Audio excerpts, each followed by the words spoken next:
So guys, today we're cooking for Cameroonian pharmacies in Dallas, Texas. They had a mixer, so let's set it up. We're just making a few meals. We have some puff puff, some fried rice, some mixed veggies, some catfish, and soya. We had there was like fruits, fish roll and stuff. Yes, I was just setting up, making it looking nice and beautiful as always.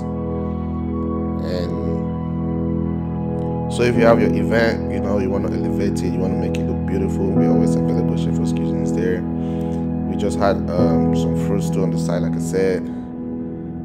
And honestly, I don't know what to say, but you guys should just enjoy the setup. Tell me what you think, and I'll see you guys on the next one.